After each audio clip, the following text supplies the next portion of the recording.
Pastor Hills preach in a short and quick manner.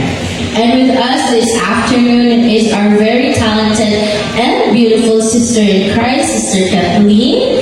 Say hi to our viewers. Hello po, viewers. Amen. Praise the Lord. And are you ready, Sister Kat, to answer some questions? Amen.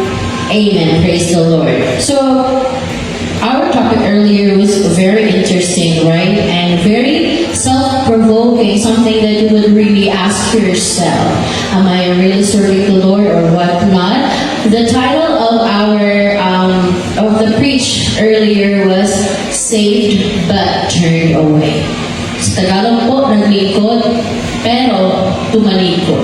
So, for our first question rather, may mga pagkakataon ba na mas pinili mo unahin ang mundo kaysa ang relasyon mo kay Lord? Gaya ng ginawa ni Dennis, na iniwan niya si Pablo para sa mga mundong bagay? Personally, oo. Maraming beses ko na pong nagawa yun na tumalikod sa Panginoon at unahin po yung mga bagay na hindi naman makakatulong sa pag-grow. Unang-una po sa mga ginagawa ko kapag nagagawa ko pong tumalikod sa Panginoon ay una po is gadgets and second po is siguro sa mga friends, syempre, sa teenager, maraming ganong kabataan. At ang nagawa ko po is, pag sa gadgets is, kapag umaga, gabi, hapon is, sinuuna ko pong mag-cellphone bago manalangin at devotion. At ang mapapayo ko lang po is, kapag ginawa po natin yun is, manghingi tayo sa Panginoon ng guidance, manalangin tayo, at hingi po tayo ng advice sa mga matatanda o sa mga elders, katulad nila Pastor at Ministro. Amen. Praise the Lord. What a very honest answer, no? And I truly believe that everyone, lahat po tayo ay nakaranas niyan. That at some point in our life, mas inuna natin yung ibang bagay kaysa magpuri, kaysa pray or manalangin sa Panginoon first thing in the morning. And there are also times that we think about our problems, our situations, yung mga circumstances, especially those out of control. So, may mga bagay talaga or may mga pagkakataon na talagang nangyayari sa buhay natin. Katulad ng ginawa ni Dennis kay Pablo. So, read Book of Acts, you will find out there what happened. No? So, tulad nga ng sinabi ni Sister Kathleen, whenever you are kind of feeling that way, you always have to go back doon sa ating first love, because He loved us first. So, panoorin niyo po ang full message para makita niyo po kung bakit. We have to go back to our first love. For our second question, na-experience mo na ba yung panlalamig sa pananampalataya? Sa sobrang dami ng iniisip, parang nawala na yung first love mo kay Jesus.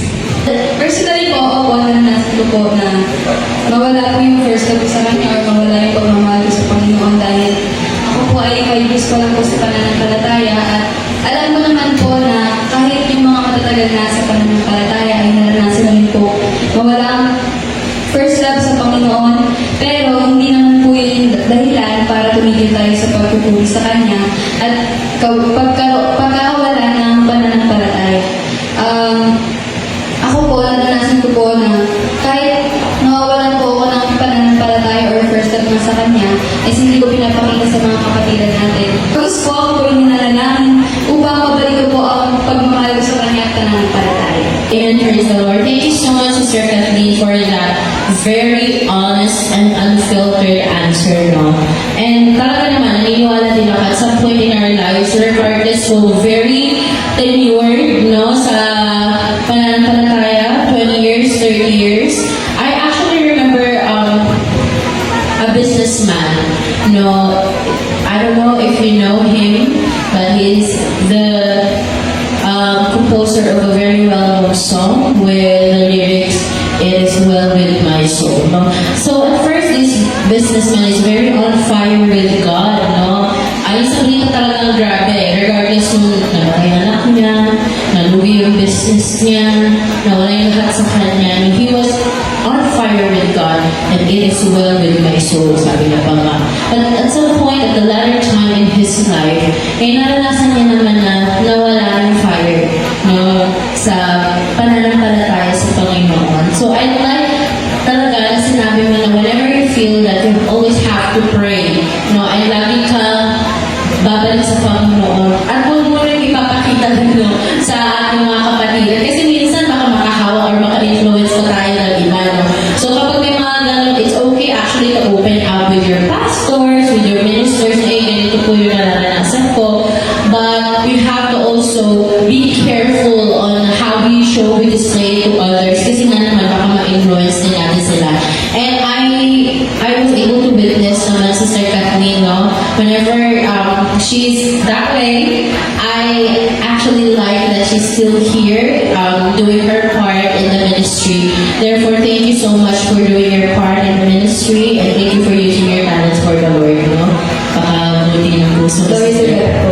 Amen. And for our last question, kapag may tukso o matinding pagsubok, iniisip mo ba na mas okay na bumalik sa dati mong buhay kahit alam mo mas malala kung babalik ka? Opo, personally po, dahil sa pamilya po namin, ako pa lang po yung Christian na active po sa church, sila po kasi hindi po sila masyadong active. Pero yun nga po, naranasan ko na po yun na bumalik na lang sa dating gawi o sa dating kong buhay na sobrang alam niyo na po kung ano po yung nangyayari ngayon. Ganun po ako dati. Pero at some point po, naisip ko po na huwag po bumalik sa ganun kasi wala po patutunguhan yung buhay ko kasi kapag pinagpatuloy ko po yun, kasi may friend po ako na ganun po nangyari sa kanya eh. Ginawa niya po and sabi niya po, kapag ginawa po yun, mahirap na lang po bumalik. Kaya naisip ko, huwag na lang kasi baka ano pong mangyari sa akin, matulad ako sa ibang mga kabataan na mga nabubuntis, mga ganun mamatay dahil sa mga nangyayari aksidente. Ganun. Kaya nagpapasalamat po ako sa Panginoon sa pagbibigay niya po sa akin ng pag-remind niya po sa akin na huwag pong gawin yung ganung bagay na huwag lumayo sa kanya at patuloy lang po sa pananampalataya. Yun. Napakaganda sagot, Sister Kath, no? And I love how honest you are with answering our questions for today. Totoo nga naman, no? Hindi po tayo dapat bumalik sa kung ano po yung inalis na tayo, kung saan po tayo inalis ng Panginoon. Sabi nga ni Pablo sa mga taga-Galatia, ay mas mabuti pang hindi mo na lang nakilala ang Panginoon kesa naman you've already tasted the goodness and His grace, tapos bumalik ka pa sa dati mong gawin, mas mahirap naman po talaga yun. So, tulad din ng kanina verse ni Pastor, no, sa 2 Peter 2:20, na para tayo, sorry for the word ng mga kapatid, pero para tayo aso, na binalikan ng suka kapag ganun po yung ginawa natin. So, it's important talaga that we should never turn away from serving the Lord. And I love this song. In this race that I run, I will continue, diba? Because I love my life. And one thing siguro na ating maaan sa buhay natin is talaga naman yung life natin is parang race. Hanggang dulo ba hindi ka susuko? That's the question. Hanggang dulo ba mag-persevere ka? Hanggang dulo ba mananatili ka? Paano kung ilang years na lang pala? 1 year na lang ako. Nung ka ba tumigil? Mas nakakalungkot naman yun. All your life, nag-ikot ka sa Panginoon tapos aalis ka. So mga kapatid, naging po ito, reminder po sa bawat isa sa atin na hindi po talaga natin gugustuhin bumalik pa sa kung ano man po yung nakaraan natin ginagawa, kung sino man po tayo dati, because binago na tayo ng Panginoon. Sabi nga, we are new creations. So lastly, Sister Kath, what are the advice to our viewers? Sa mga naglilingkod, pero tumalikod. Ang mga advice ko lang po is, kapag tumalikod po kayo, humingi po kayo ng guidance, ng panalangin sa mga kapatiran, sa mga pastor and ministro natin. Subukan po natin, kasi nasa Diyos ang awa nasa atin ang gawa. tayo po ay magpatuloy para sama-sama po tayo sa kalangitan.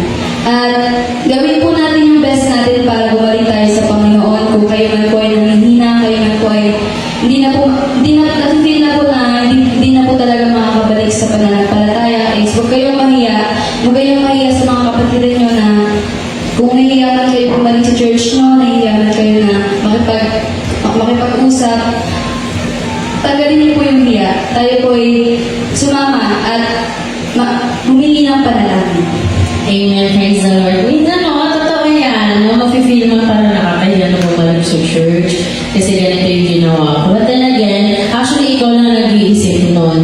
Yung mga kasama mo yung sa church, yung churchmates mo, especially yung mga kasama mo talaga sa ministry, ay talaga namang hinihintay yung pagbabalik mo. And trust us when we say hinihintay yung pagbabalik mo. Marami po na tayo experience dyan, no? Wherein may mga times na yung, especially sa mga kabataan, there are times na yung mga kabataan natin, hindi gano'n ka-intact when it comes to their faith, but lagi natin pinapanalangin, lagi natin ini-encourage na bumalik. At kapag bumalik naman ang ating kapatid, ay talaga naman grabe din yung joy na ibinibigay or nararamdaman natin whenever they go back. So thank you so much, Sister Kathleen, for your sabi ko nga kanina, unfiltered answers. We love it. And mga kapatid, if you wanted to watch the full preach of Pastor Phil sermon today, just scroll down into our Facebook page, My